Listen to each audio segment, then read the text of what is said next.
This video is sponsored by Card Kingdom. You can go to cardkingdom.com right now to buy all the cards we're going to talk about in this video. Hello everyone, I'm Nitsa Hone. This week we've looked at every single card in the set. I've given my thoughts on all of them and how good they'll be. In this video, we're going to be doing something a little different. Now that we've looked at all the cards, we're going to talk about what each of the color pairs, in this case what each of the guilds wants to be doing. There's special synergies within each guild, and we're going to talk about those, about what the archetype is for each of those color pairs. If you're looking for a video that talks about like the best removal in the format, the cards that are just straight up strong, I'm not really going to talk about them in this video. Instead, I'm going to be looking at each guild and talking about cards that have special value within that specific guild at common and uncommon, and eventually at rare as well. So let's start off by looking at Simic. So Simic is a color pair, as it's been every other time we've seen it, about +1/+1 counters. Obviously, Combine Guildmage, which we have here, really indicates that to you. It can both put +1/+1 counters on things and move them. So one part of it is helping you put counters on things, and the other half is a payoff for +1/+1 counters. And so it really embodies what this color pair wants to do. But of course, there are a ton of other cards at common and uncommon that are payoffs for having +1/+1 counters in blue and green. So let's look at those. First, we have Skatewing Spy, which comes with the Adapt mechanic, the Simic mechanic. Part of what's really going to power this deck is this mechanic that a lot of creatures have. They just have the ability to put +1/+1 counters on themselves. So, sort of like our Guildmage, Skatewing Spy is both a payoff for +1/+1 counters and a way to get +1/+1 counters with its own adaptability. Giving all your +1/+1 counter guys flying is great. Sometimes you'll be able to play it and your whole board just suddenly, gets up in the air and you can hit really hard. Also, there's Biogenic Upgrade, which is a card that doesn't need you to have more +1/+1 counters. It brings them all. It brings a minimum of 6 of them across 3 creatures anyway, if you want to. But if you have even more of those, when it doubles your +1/+1 counters on those creatures, it will double all of them, not just the ones that you put on it. So the more +1/+1 counter nonsense you can do, the more powerful Biogenic Upgrade becomes. It's also Titanic Brawl, a removal spell, a fight spell that gets cheaper if you're using a creature with a +1/+1 counter on it to fight. It's also Trollbred Guardian, which is basically the green version of Skatewing Spy. Gives all your guys trample. He comes with Adapt as well. There's also Combine Guildmage, who we've already looked at. Galloping Lizrog, who steals +1/+1 counters off of things you have and then doubles them.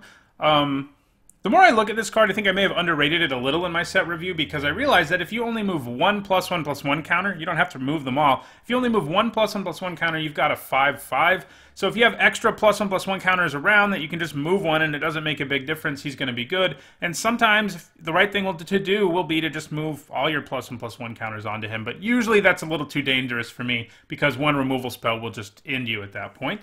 Then there's Sharkdo Crab, again, a creature who has Adapt, but he also likes it when +1/+1 counters get on him from anywhere, because he locks things down. He taps them and makes them unable to tap during their opponent's next untap step. He's also just a really aggressively costed creature. He's awesome. He's probably the best of all of these +1/+1 counter payoffs we're looking at. There's Scuttlegator, who's sort of at the other end of that spectrum, I think. He's a bad card, and he gets less bad if you put a +1/+1 counter on him. If you really need a defensive body, he's not a bad thing to play. I don't think he's unplayable, but he's the worst of these payoffs, I think. So, what are the other ways to put +1/+1 counters on things? Well, there are several of them. There's Essence Capture, which can counter a spell and put a counter on something. There's creatures with Adapt, like Terramander, though its Adapt cost is ridiculous for limited. I don't think it has much hope of really getting there most of the time, but hey, it does it.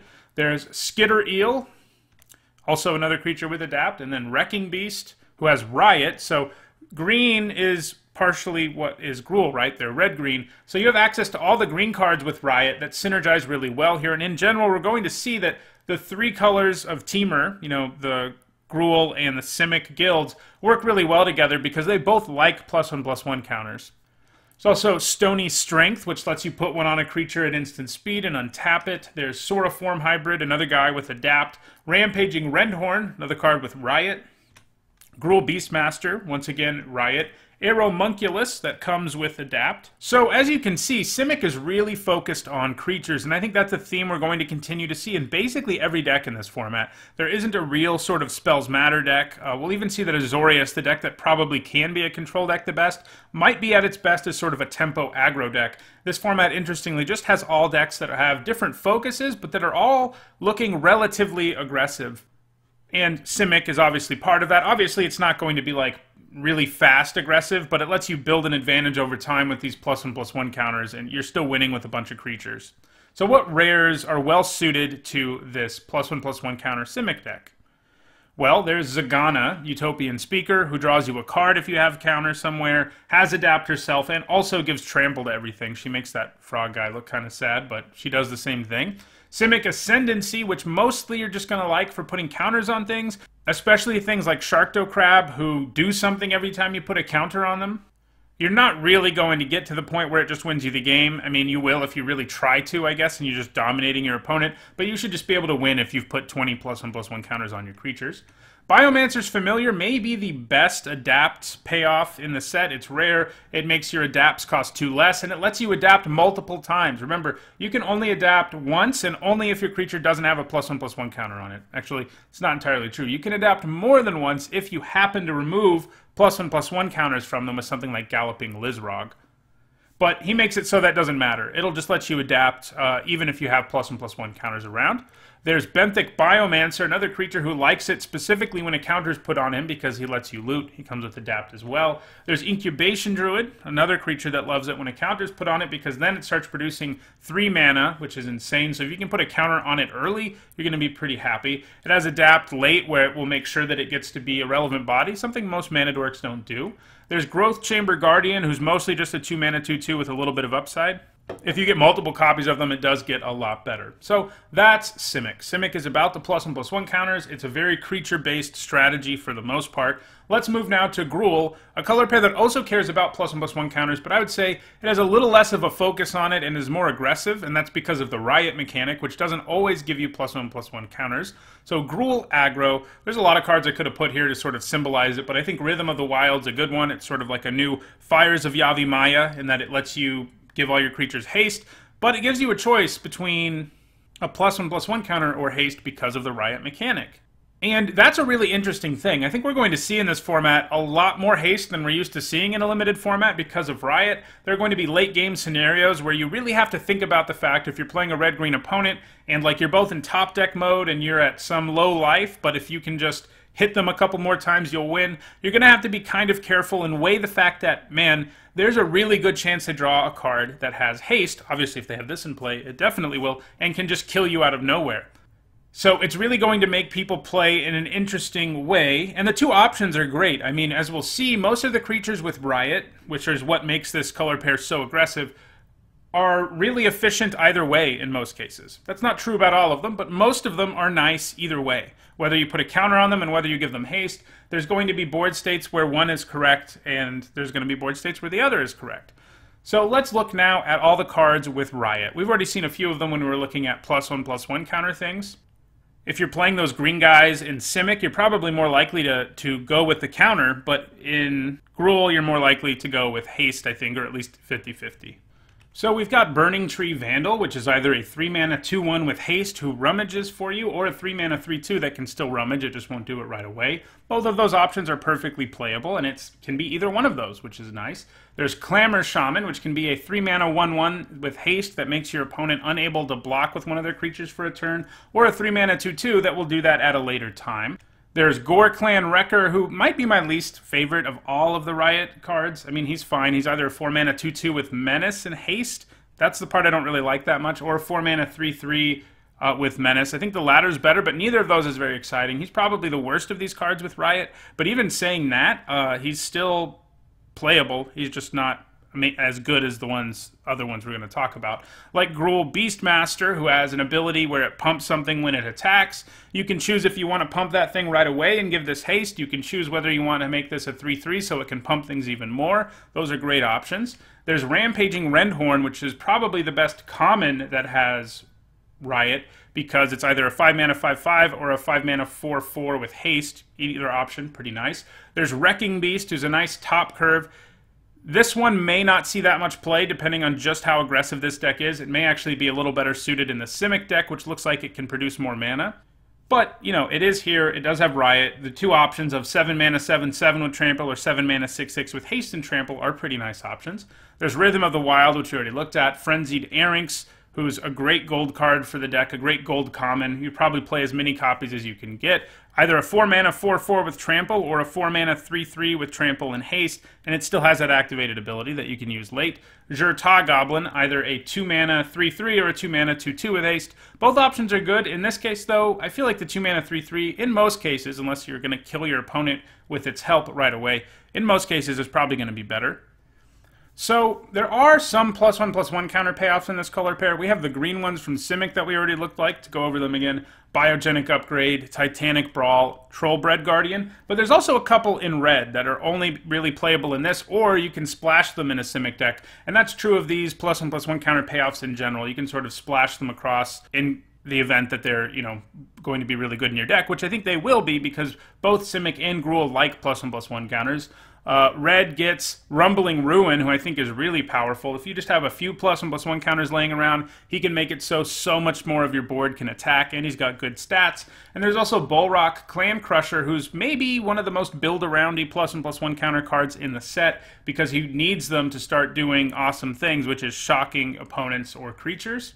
In terms of rares that really fit this color pair, I mean, there's a bunch of them. There's a bunch of cards that are red and green that are just good. They're going to be playable in this deck. The only one I want to mention specifically is one of the ones that has Riot, because I think that's such a huge focus of the deck. So red-green is also interested in +1/+1 counters, but it's more aggressive than Simic is going to be, I think. But they both like counters, and that is going to make it so doing 3 colors, Teamer is going to be a pretty nice thing to do, I think. So next, let's move to Orzhov. Orzhov's mechanic is Afterlife, and I think that does a really good job of explaining what this whole color pair is about. And I think Knight of the Last Breath may be the best way of sort of expressing that. I'm not saying it's the best card, but it does a good job of showing you everything this deck wants to do. First, it wants to be able to sacrifice things. Because of the Afterlife mechanic, this deck can sacrifice things and not lose nearly as much as a deck that doesn't have Afterlife. So this guy can sacrifice stuff for you, and he also comes with the Afterlife mechanic itself. So Orzhov, I think, can be an aggressive deck. I think it can also be more of a mid-rangey deck where you just try to trade early and get all your Afterlife tokens, and you're getting ahead the more you trade. But I think it can also just be a really aggressive deck. As we'll see, you can curve out pretty aggressively with creatures with Afterlife, and your opponent is put in a horrible place if you're just bashing them every turn, and even if they play removal, you're in trouble. Obviously, not every creature you get in your deck will have Afterlife. There's no way to guarantee that, but there is a lot of it going around. So let's look at the commons and uncommons with Afterlife. We have our friend Knight of the Last Breath. We've also got Imperious Oligarch, who's common. It's a 2-mana 2/1 with Vigilance and Afterlife 1. That's a pretty good deal. It can trade with stuff and give you a flyer. Knight of Sorrows is my least favorite card with Afterlife. It's alright. I mean, it's not completely unplayable, but I think most of the time you end up not running it. Its stats are inefficient. Yeah, it's got Afterlife, but it's nothing special. Ministrant of Obligation is awesome because it has Afterlife 2, and it's a 3-mana 2/1. Again, you can trade and just get these flyers. Syndicate Messenger flies itself, and then if it dies, it gives you a flyer. Debtor's Transport gives you a couple flyers when it dies, and it's got a huge body that can trade with a lot of things. Orzhov Enforcer can trade with anything because it has Death Touch and then leave behind a 1/1 flyer. Orzhov Racketeers, I think, is maybe the most interesting of these just because it's going to create more mind games where your opponent has to make the decision sometimes when you're attacking this whether what they'd rather do is have to discard a card and take 3 damage or kill this thing and give you 2 flyers. And making them make that decision sounds pretty good to me. So those are the cards with Afterlife. You can see there's several of them at common, several of them at uncommon. The other theme that we saw in our Knight of the Last Breath that you can find within this color pair is Sacrifice, which synergizes very well with Afterlife. Again, Knight of the Last Breath does that. Final Payment's an excellent removal spell, and if you're reducing the cost of it even more by sacrificing a creature with Afterlife or some other graveyard value, then you're going to be in great shape. Pitiless Pontiff is awesome. You can sacrifice anything to it and it gains Indestructible and Death Touch. This means that the threat of activation on this card is insane. You can attack with this however you want. Your opponent's not going to be able to block effectively because guess what? You can sacrifice something and just kill whatever blocks it. It can be on defense effectively too. It can sacrifice creatures who have Afterlife. That's really what you want to do. But even if you're not sacrificing Afterlife creatures, Pitiless Pontiff can be a real problem. There's Bankrupt in Blood, which is pretty expensively costed, not in terms of mana, but you do have to give up 2 creatures, but it's a little easier in this deck. This is the deck's going to be the best at it. There's Bloodmist Infiltrator, who becomes unblockable if you sacrifice things. And there's Undercity Scavenger, who scries and gets bigger if you sacrifice something to him. Again, all of these cards would be fine probably in a world without Afterlife. With Afterlife, they become a lot more powerful because the cost you're paying is going to be decreased considerably. So what are some other synergies we have around? Well, I think anything that can sort of bring back your Afterlife creatures is going to really bother your opponent. Dead Revels is the kind of card that's good in any black deck anyway. It has Spectacle too, and while obviously Rakdos is going to be the best at triggering Spectacle, if you have a 1/1 flyer early, you're going to be able to trigger Spectacle pretty well too, because it's not going to be that easy to block. There's also Spire Mangler, who you can use to pump one of your spirit tokens, for example. You can do it in instant speed even. There's Vindictive Vampire, who works really, really well with all of those sacrifice synergies. If you're sacrificing stuff left and right, the Vindictive Vampire will drain your opponent incredibly quickly. There's Blade Juggler, who I only have here because of Spectacle. I do think Spectacle is something that works well within Orzhov. I don't think Orzhov and Rakdos have quite as much overlap in them as Temur and Gruul do. They do have some, as we'll see, but there is some, and certainly the black cards with Spectacle are perfectly good in this deck that can probably trigger Spectacle with its evasive creatures. Angelic Exaltation, probably going to be at its best in this deck because you can go wider than most people in this deck. So attacking with one spirit could be pretty huge. Civic Stalwart pumps your whole board. Again, you're going to go wider than most people. Impassioned Orator gains you life when stuff comes into play. Creatures come into play, including spirit tokens. Rally to Battle pumps your whole board. Spirit of the Spires pumps the toughness of all your flyers, including your spirits. So what rares are there in Orzhov?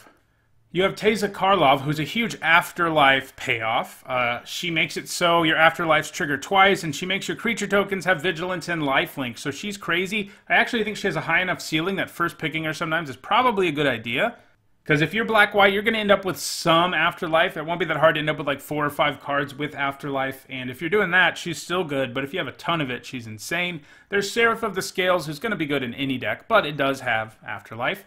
There's Kaya's Wrath, which I think is well suited to this deck. First of all, because it's the only deck that'll be able to cast it consistently. But second of all, because if you're the one with the Afterlife creatures, and you're casting Kaya's Wrath, and you're killing a bunch of real creatures that your opponent has, and all you're killing are maybe 2 real creatures and then 2 creatures with Afterlife, you come away with spirits on the board, and they come away with nothing. Now, it is worth noting, your opponent may also have Afterlife, in which case it's going to be a little less powerful, but it's still pretty great. There's also Ethereal Absolution, which pumps your whole board, including your spirit tokens, and it also makes more spirit tokens, and it also weakens your opponent's creatures. There's also Tithe Taker, who's a 2-mana 2/1 with Afterlife 1. That's mostly what he's going to be. He has some additional text that's nice too, but it won't come up much. Unbreakable Formation pumps your whole team. Priest of the Forgotten Gods is one of the cards I'm most excited to play with in this set. It just gives you so much value. You have to sacrifice 2 creatures, but what it gives you is huge. It gives you a card, and it makes your opponent sacrifice a creature, and it gives you black mana. This deck is going to be well suited for all of that, of course, because of all the Afterlife and the Spirit tokens in some cases. So Black-White is another creature-based deck built around the Afterlife mechanic, which is on creatures and makes more creatures. Next, we're going to look at Rakdos. So Rakdos' mechanic is Spectacle, and they're basically an aggro deck, but an aggro deck that's really interested in trying to aggressively cast cards that have Spectacle and just trying to curve out like any aggro deck. But in an ideal world, it can really aggressively curve out thanks to Spectacle. You can start doing damage to your opponent early, and they just can't stop you from doing it, and you keep aggressively playing things with Spectacle, like Hackrobat here. So let's look at the cards with Spectacle. We've got Hackrobat, who you can play cheaper. That's what most of them do. Not all of them, though. Some of them make it so that if you pay more mana, you get an extra effect. For example, like Rafter Demon, who actually makes you pay more mana if you want to do Spectacle, but it does make your opponent discard a card. Blade Juggler, who we've already looked at, he draws you a card, does 1 damage to you. If you're paying him for 3 mana, you're going to be in really great shape. We also saw Dead Revels, which works out that way. There's Drill Bit, which I don't think is particularly good, at least not main board, but out of your sideboard, it's probably worth it. There's Spike Wheel Acrobat, which you can play for only 3 mana. So if you somehow get Hackrobat in play on turn 2, Spike Wheel Acrobat on turn 3, your opponent's going to be in a pretty ugly place in terms of what you're doing. There's Skewer the Critics, which can be reduced down to 1 mana. There's Light Up the Stage, which can give you some serious card advantage if you have enough mana left over after you cast it to use the cards that are exiled off of your library. So that's Spectacle. Those are the cards with Spectacle. You can see how they fit into a nice aggressive deck. They're nice for curving out. Obviously, not all the cards in your deck will have Spectacle, but you'll have several cards with Spectacle, and enabling them is something you really want to make sure you can do. So how do you enable Spectacle? Well, you've got your Guild Mage, who can do 1 damage to an opponent or Planeswalker for 1 mana. You've got Fireblade Artist, who is a sacrifice card. That's the first of those we're seeing in Rakdos. It does have a sacrifice sub-theme, which does sort of synergize with what Orzhov has going on, but it's less pronounced in this particular color pair. But Fireblade Artist can sack things and do damage to your opponent for no mana, which means that you are easily going to be able to do things with Spectacle. Rakdos Firewheeler, he costs 4 to do what he does, but if you have other mana left over, you might be able to Spectacle. It does do direct damage. There's Rakdos Roustabout, who does 1 damage to your opponent no matter what. Footlight Fiend, who can do 1 damage to the opponent no matter what.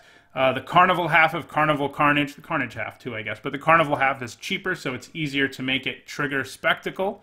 There's also Ill-Gotten Inheritance, which I don't like very much at all, but it is a way to make sure Spectacle happens every turn. I just don't imagine playing such a subpar card is necessary. Like, you're going to have Spectacle, but triggering it every turn isn't going to be that big of a deal at a certain point. You're not going to have so much of it that you always want to be triggering it, basically, by playing a bad card. Daggercaster does cost some mana, but if you have mana left over, you might be able to Spectacle. And Spear Spewer, I think, might be one of the more consistent ways to trigger Spectacle from very early on. If you played on turn 1, you can trigger Spectacle every turn, and I like it a lot more than Ill-Gotten Inheritance because it's so cheap. Yes, it does damage to you too, but I don't think that's that big of a deal. You're the Rakdos deck, you're probably going to be the more aggressive deck, and if you're doing 1 damage to each player, it's going to hurt them more. You know, it's kind of like Sulfuric Vortex is in other formats where burn decks are really good. So I mentioned the sacrifice sub-theme. Let's look at that real quickly. So we also have access to Bankrupt in Blood here, as well as Bloodmist Infiltrator, Undercity Scavenger, Fireblade Artist. There's also Goblin Gathering, which doesn't sacrifice things, but gives you bodies to sacrifice. And there's also Act of Treason, which I think is like the ideal way to be sacrificing something. That's always a nice thing that they set up in formats where there's a sacrifice thing going on. If you can steal your opponent's creature and then sacrifice it to Fireblade Artist and do 2 to them, you're killing a creature for 3 mana and doing 2 to your opponent, which is just really awesome. Or, you know, steal it and then attack with Bloodmist Infiltrator and sacrifice the creature, so on. You know, you can get a lot of value out of stealing their creature and then sacrificing it, and that's what Act of Treason does for you. So what rares are there? Well, there is Rix Mahdi Reveler, who comes with Spectacle, and he's one of those cards whose Spectacle cost is higher, but what he does when you can cast him a Spectacle is insane. You discard your hand and draw 3 cards, which means sometimes you just pay 4 and draw 3 cards, which is kind of awesome. Judith pumps your whole team. She can pump your Spirit Tokens. That's one reason you might want to splash her into an Orzhov deck, but you do have Spirit Tokens in this color pair as well. All the cards that have Afterlife, obviously, are good sacrifice fodder. And when anything dies, she gets to do 1 damage to any target. There's Theater of Horrors, which I think is going to be way powerful. We've seen cards like it before, the Outpost Sieges, Phyrexian Arenas, things like that that draw you a card every turn. And sure, it doesn't quite do that, but it does basically do that. It's important to keep in mind that even if you can't keep Spectacle going, as soon as you do damage to your opponent, you suddenly have access to all the cards Theater of Horrors has exiled so far. There's also Spawn of Mayhem, who has Spectacle, and if you can play him on turn 3, you're just going to win. There's Gutterbones, who doesn't technically have Spectacle, but his ability only works if you've done damage to your opponent, so it's sort of Spectacle. All right, next up, we have Azorius. Azorius, I think, is more complicated than the others. It's probably the deck that can be the least aggressive. I think it's sort of going to be somewhere on a spectrum between being like a flying aggro deck, a flying tempo deck, or like a control deck, you know, basically aggro, mid-range, and control. I think all 3 are possible. So it's not as focused, maybe, as some of the other color pairs, because it kind of is pushing you towards playing control with a card like Sphinx's Insight. But there's also a ton of flyers, and there's even some flying payoffs in this color pair. So let's look at the cards with flying first, because there are a lot of them, as there often are in blue-white. But in this set, they made sure that there are more than even normal, because I think they want flying to be such a focus for blue-white. You have Windstorm Drake and Spirit of the Spires, which aren't technically gold, but you can see that they're pushing you in this direction. They both pump flyers. You've got Archway Angel, who gains you some life if you have some gates. It's mostly a big flyer. Concordia Pegasus, a small flyer. You've got Syndicate Messenger again, a flyer who also leaves a flyer behind. By the way, all the white cards with Afterlife, you know, kind of are flyers, even if they're not the ones that have flying themselves. Chillbringer, tap something down, and that kind of effect can be particularly powerful in sort of a tempo-y, aggressive Skies deck, because maybe they have one flyer, you can tap it down and suddenly attack with everything. That kind of thing does happen. There's Fairy Duelist, nice little flyer who can come in at instant speed. There's Terramander, who I'm not thrilled about, but it is a flyer. There's also Senate Courier, who's sort of another signposty card because it gains Vigilance and it's a flyer. It gains Vigilance with white, I mean, so it's sort of a blue-white card and it's got flying. It's more defensive than maybe some of these other cards are. I guess Concordia Pegasus is pretty defensive. There's also Depose Deploy. The Deploy half makes flyers, so that's great. And Senate Griffin scries 1 and is a flyer, and it's another gold card, sort of a signposty one, along with Sphinx of New Prov, yet another flyer, one that's really scary and harder to kill than a normal creature. And there's also Azorius Skyguard, who weakens all of your opponent's creatures and gives you decently sized flyers. So there's a lot of flyers. I think if you end up with a lot of these good flyers and you can curve out with them, you're probably going to be an aggressive Azorius deck. I think that's entirely possible. However, there's also cards that are more controlling. And here we're going to see cards that are controlling, but also some that are good, even in a more aggressive deck because of the tempo they can give you. So you've got Sphinx's Insight, which I don't think you really want to play that much unless you're a more controlling deck because of the fact that you don't really want to be spending 4 to draw 2 cards. You want to be playing a creature on turn 4 if you're more aggressive. Law Mage's Binding is just good in any deck, but it is a removal spell, so I have it here. Senate Guildmage can help you loot. Something that's good in any deck, but I do feel like is something you want to do over the long term in a slower game, so it's well suited to either deck, but I do think the looting gets better the longer the game goes on. Sky Tether, another card that's good in either deck, and it's sort of a flying payoff in that if you have enough flyers lying around and you can Sky Tether their only flyer, you can attack. It's sort of like Chillbringer. Summary Judgment isn't even the best control removal spell because you have to get hit by the creature first, unless it's small. Obviously, I was thinking about larger creatures. It can hit smaller creatures at instant speed for 3 damage. You have to get hit first if you want to kill something bigger. There's also Arrester's Admonition, which can get a blocker out of the way. So again, it's kind of a control card, but it can also be pretty aggressive depending on how you look at it. I think they did a good job with a lot of these things in that you can flip either way. Code of Constraint, same thing. You can flip it either way. You can use it defensive to weaken a creature and draw a card, or you can use it during your own turn to lock down a creature who's a problem blocker or who's going to kill you if you guys keep racing. Prying Eyes doesn't really have 2 different things that it does. It is more for a control deck. You're not going to play it in like the Skies more aggressive deck. There's also Dovin's Acuity, which I'm kind of excited to build around, but it's probably not going to make sense in the more aggressive versions of the deck. It's kind of like a bad disinformation campaign because it's built around a worse mechanic and it doesn't quite do as much, but it does look like fun to do, and I have it here for that reason. If you are the more controlling deck, Dovin's Acuity probably makes a little more sense than it does in the more aggressive one. So what rares are there? Well, there's Dovin, who can make Thopters. They have flying, so, you know, he fits in nicely there. There's Deputy of Detention, which is a removal spell that happens to be a creature. There's Emergency Powers, which looks like it'll be fun to cast, especially with Addendum. Obviously, it's more for the controlling deck than it is for the aggressive one. And then there's Warrant or Warden. One half of it's a removal spell, one half of it makes a flyer. So it's another card that is well suited and well positioned for either deck you end up in.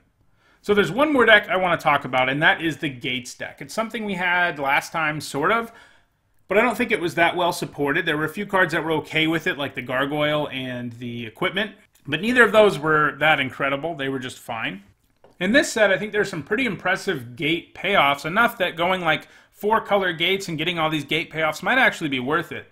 There's Archway Angel, which I don't think is really the kind of card that you see and say, hey, this is going to make my gate deck awesome. It's a card you put into your deck that's already a gate deck, but it isn't payoff for having gates. Gateway Sneak, on the other hand, I do really like. I love the idea that it can become unblockable and hit your opponent and draw you cards. Keep in mind, it doesn't have to hit your opponent after you play a gate to draw a card. It just becomes unblockable and easier to hit your opponent with if you've played a gate. There's Gates Ablaze, which is a nice removal spell, even Board Sweeper for a deck with enough gates in it. There's Gatebreaker Ram, who gets bigger the more gates you have. There's Open the Gates, which can search your library for gates, as well as basic lands. Either one is a pretty good card, but if you're really there on a gate deck and you've got like 4 different kinds of gates in your deck, Open the Gates is going to be really good. Gate Colossus is probably the best payoff for going into the gate deck this time. Gate Colossus and Gateway Sneak, I think, are my 2 favorite. Gateway Colossus, even if you can just cast it for 6, which is not insane if you have, you know, 5 or 6 gates in your deck, that could happen, and it's not an insane thing to happen. you're still getting a really good deal for an 8/8 that's not easy to be blocked, at least by smaller creatures. And, by the way, if you play a Gate, he goes back to the top of your library. So I think Gate Colossus, Open the Gates, and Gateway Sneak, and maybe Gates Ablaze to a certain extent. You may need to wipe the board to really get to where you can cast your Gates Colossus. I think those are the more central cards to the deck. I think Gatebreaker Ram and Archway Angel are both cards that sort of slip into the deck once you're already in it. Be interesting to see if the deck is a possible thing in the new format. I kind of hope it is because it looks like fun. Well, that does it for this archetype guide. There were only 5 color pairs to go over, just like there were only 5 in Guilds of Ravnica. I go over 10 in the other ones in their longer videos, but the good news is this one is shorter. If you enjoyed this video, don't forget to like it and share it so that others can enjoy it too. If you want to make sure you catch my future Guilds of Ravnica limited content, including a top 10 list about the biggest bombs in the format, my picks for the best commons and uncommons in the format, and draft videos starting next week, don't forget to subscribe.